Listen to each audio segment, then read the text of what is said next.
அப்போ இது என்ன அடிப்படையில் தீட்டுன்னு சொல்கிறாங்க, தொடாதேன்னு சொல்கிறாங்க, தொடலாங்கிறாங்க அப்படின்னு கேள்வி கேட்டால் ரிஷிகள் அதற்கு ஒரு விளக்கம் கொடுக்குறார்கள். இந்த பாரத தேசத்திலே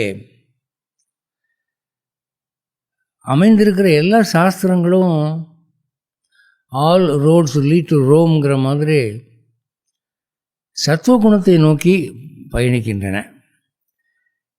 இந்து மதத்தினுடைய எந்த பிரிவைச் சேர்ந்தவராக இருந்தாலும், எந்த வருணத்தைச் சேர்ந்தவராக இருந்தாலும், அவருடைய இலக்கு எதுவாக இருக்கும் அப்படின்னா சத்துவகுணத்தை நோக்கி. ரஜோகுணம் தமோ குணத்திலிருந்து தப்பிச்சு சத்துவகுணத்தை அடையணும். ஏன்னா மோட்சத்துக்கு முதல் படி சத்துவகுணம் தான். சத்துவகுணத்துக்கு ஏங்கி போய் அலைகிற ஒரு சமுதாயம் இந்த ரிஷிகள் சமுதாயம். அப்படி கொஞ்சம் கிடைக்கிற ஒரு சத்துவகுணத்தை திரட்டி ஒரு இடத்துல வச்சிருக்கிற போது அதோட ரஜோகுணம் தமோ குணம் கான்டாக்ட் பண்ணால் அதை தான் அவன் தீட்டுங்கிறான். இப்போ கோவிலில் இருக்கிற விக்கிரகம் அதில் அதுக்குரிய மந்திரத்தை சொல்லி அந்த தெய்வத்தை ஆவாகனம் பண்ணி இருக்க வச்சுருக்கிறாங்க. அது சத்துவகுணம்.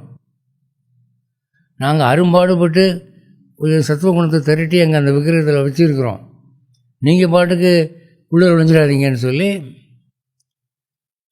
அர்ச்சகர்கள் பிராமணர்கள் தான். பிராமணர்களையே உள்ளே வரக்கூடாத பிராமணன் நிறைய பேர் இருக்கான். நான் சொன்னேன் அந்த மாதிரி பல தீட்டு அவங்களெல்லாம் வெளியே நிப்பாட்டிடுவாங்க. அப்போது ஏன்னா அவங்க ரஜோகுணம் தமோ குணம் சம்மந்தப்பட்டவர் அவங்க வந்தாங்கன்னா இங்கே சத்துவகுணம் பாதிக்கப்படும்.